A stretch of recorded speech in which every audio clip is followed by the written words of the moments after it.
Bonjour à tous, bienvenue dans cette nouvelle vidéo consacrée au théorème du cosinus. Avant de vous donner l'énoncé, la preuve et de faire un exemple, je vais vous expliquer l'idée.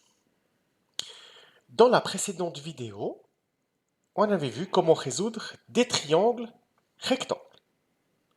Tout ce que l'on a vu dans la précédente vidéo ne s'applique pas aux triangles non rectangles.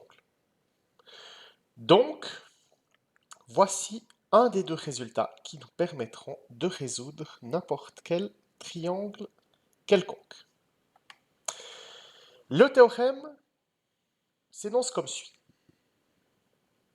A carré est égal à B carré plus C carré moins 2 fois B fois C fois le cos de alpha.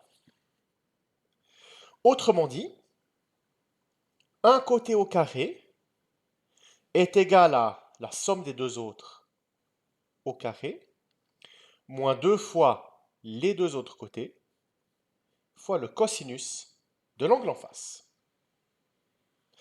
Donc si on se place du point de vue des autres angles, parce que des fois ça pourrait arriver quand on cherche bêta ou gamma. Donc comment ça s'applique? Donc vous voyez que là on a alpha et A, alpha et A. Donc de la même manière, on a B carré, ça fait A carré plus C carré, moins 2 fois A fois C fois cos de bêta. Et de la même manière, on a C carré, c'est égal à A carré plus B carré moins 2AB cos gamma. Donc, autrement dit, un côté au carré, c'est les deux autres au carré, enfin la somme des deux autres au carré, moins 2 fois les deux autres, fois le cos de l'angle en face. Donc voilà les trois versions du théorème du cos. Donc maintenant, on va commencer, on va faire la preuve. Donc l'idée, c'est la suivante. C'est que vous voyez que là, on a notre triangle initial. Et qu'est-ce qu'on fait? En fait, on prend la hauteur issue de C, que j'appelle H. Donc là, cette hauteur-là, elle divise notre triangle en deux triangles qui sont rectangles. Donc on a un premier triangle rectangle là, un deuxième triangle rectangle là. Et l'idée, c'est qu'on va calculer la hauteur une fois du point de vue du premier triangle et une fois du point de vue du deuxième. Donc après, vous voyez que la hauteur, elle divise le côté C en deux autres sous-côtés que j'appelle C1 et C2, et dans la somme donne C. Donc première chose, si on... Enfin, qu'est-ce qu'on pourrait faire pour trouver H? On va faire la chose suivante. Donc déjà, on a le cos de alpha, c'est l'adjacent sur l'hypoténuse, donc c'est C1 sur B. Nous, ce qui nous intéresse, c'est C1. Donc on va faire fois B. Donc C1, c'est B fois cos alpha. C1, c'est B fois cos alpha. Et du coup on peut dire la chose suivante. Du coup, on peut dire que H carré, c'est B carré moins C1 au carré, par Pythagore. Mais C1 carré, c'est B cos alpha. Donc C carré, c'est B carré fois cos carré alpha. Donc on a déjà que le H, c'est B carré moins B carré cos carré alpha. Donc maintenant, on va exprimer la hauteur par rapport au deuxième triangle. Donc à cet effet, déjà on sait que le côté C2, c'est C moins CA. Vous voyez que le côté tout ça c'est C, C moins CA, ça fait C2. Mais C1 c'est B cos alpha. Donc C2 c'est C moins B cos alpha. Ensuite, qu'est-ce qu'on peut faire? On peut faire Pythagore, en disant que H carré, c'est A carré moins C2 carré. Donc, h carré, c'est a carré moins c2 carré. Mais c2, c'est ça, c'est c moins b cos alpha. Donc, a carré moins c2 carré, c'est a carré moins c moins b cos alpha. Donc, vous voyez que là, il y a plusieurs opérations. Il y a le carré et le moins. Le carré est prioritaire. Donc, en fait, qu'est-ce qu'on va faire? On va développer le carré, c'est-à-dire l'identité remarquable. Donc, ça fait c carré moins 2 fois c fois b fois cos alpha, que je note moins 2bc cos alpha, plus ce terme-là au carré, b carré cos carré alpha. Puis attention au moins, donc c'est a carré moins la réponse de l'identité remarquable. Donc d'où les parenthèses. Donc qu'est-ce qu'on peut faire? On peut ouvrir les parenthèses en changeant les signes. Donc a carré moins c carré plus 2bc cos alpha moins b carré cos carré alpha. Donc là on a développé au max. Donc ça c'est une autre façon d'écrire la hauteur. Donc rappelez-vous, on a calculé la hauteur de deux manières. Une fois du point de vue du premier triangle, une fois du point de vue du deuxième. Donc ces deux réponses, puisqu'on a exprimé la même chose, à savoir h carré, elles sont censées être égales. Donc on peut dire que ce qu'on a trouvé comme hauteur dans le premier triangle, c'est la même chose que ce qu'on vient de trouver. Donc c'est-à-dire b carré moins b carré cos carré alpha, ça fait a carré moins c carré plus 2bc cos alpha moins b carré cos carré alpha. Qu'est-ce qu'on observe? On observe que des deux côtés, il y a moins b carré cos carré alpha. Donc si on rajoute b carré cos carré alpha de chaque côté, bah, ils partent.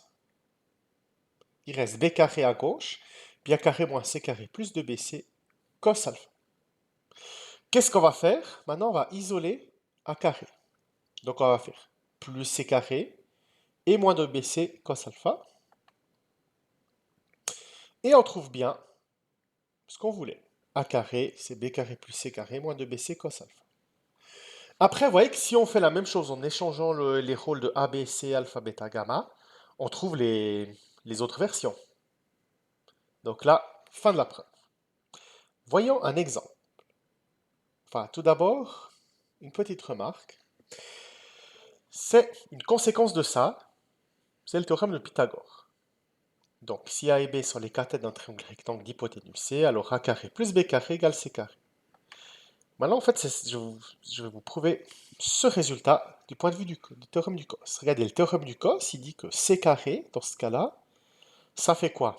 A carré plus B carré, moins 2 fois A fois B, fois le cos de 90 degrés. Ça, c'est le théorème du cos. Gamma égale 90 degrés ici. Mais le cos de 90 degrés, ça fait 0. Donc 2bc cos 90, c'est la même chose que 2bc fois 0, donc ça fait 0. Donc tout ça, ça fait a carré plus b carré. Donc en fait, ça veut dire quoi? Ça veut dire que le théorème de Pythagore, en fait, c'est un cas particulier du théorème du cosinus, c'est-à-dire que le théorème du cosinus, en fait, c'est une généralisation du théorème de Pythagore au triangle quelconque. Donc en fait, qu'est-ce que ça veut dire? Comment on peut interpréter ça? C'est que vous voyez que le terme moins 2bc cos alpha, ou bien moins 2ac cos bêta, ou bien moins 2ab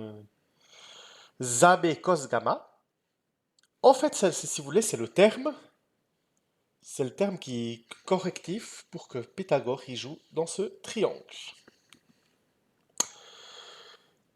Donc, voyons un exemple. Il s'agira de résoudre le triangle ABC avec A égale 12, B égale 7, gamma égale 28. D'après les conventions qu'on a établies, donc les sommets ABC qui vont dans le sens contraire des aiguilles d'une montre, et puis qu'en chacun des sommets, on a au sommet A l'angle alpha, B bêta, C gamma, puis qu'en face de alpha on a A, en face de gamma on a C, puis en face de bêta on a B, ben voilà ce que ça donne. Donc nous, qu'est-ce qu'on connaît? On connaît B, on connaît A, on connaît gamma. Et il s'agit de résoudre le triangle, c'est-à-dire qu'il faut trouver alpha, il faut trouver bêta, et il faut trouver C. Première chose à faire, ben, qu'est-ce qu'on remarque? On remarque qu'on connaît un angle, on cherche le côté en face, donc à savoir C, puis on connaît les deux autres côtés. Donc on peut dire que C carré, c'est b carré plus a carré moins 2bc, enfin ba cos gamma. Donc, c'est ce que je viens de dire. Donc, si on cherche, si on fait la racine carrée, donc c'est la racine carrée de 12 au carré plus 7 au carré, moins 2 fois 12 fois 7 fois cos de 28 degrés. Et ça fait, il se trouve que ça fait à peu près 6,683.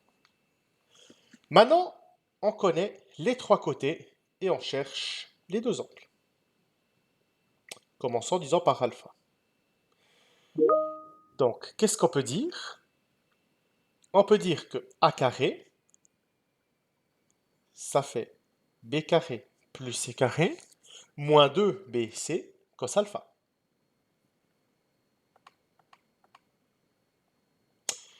Donc, qu'est-ce qu'on peut faire? Maintenant, on va isoler le cos de alpha. Parce qu'on connaît les trois côtés et on cherche juste le alpha. Donc, ce que je vous propose, c'est qu'on isole algébriquement le cos d'alpha. Donc, on fait moins b carré moins c carré de chaque côté. On obtient cette expression. Et enfin, pour isoler le cos d'alpha, on divise par moins 2bc. Donc, cos alpha, c'est a carré moins b carré moins c carré divisé par moins 2bc. Dans la mesure où on connaît AB et C, on peut remplacer. Donc 12 au carré moins 7 au carré moins 6,683 au carré divisé par moins 2 fois 7 fois 6,683. Donc ça fait à peu près moins 0,538. Donc ça c'est le cos de l'angle alpha. Donc on fait cosinus moins 1. Et on trouve que alpha vaut à peu près 122,546 degrés.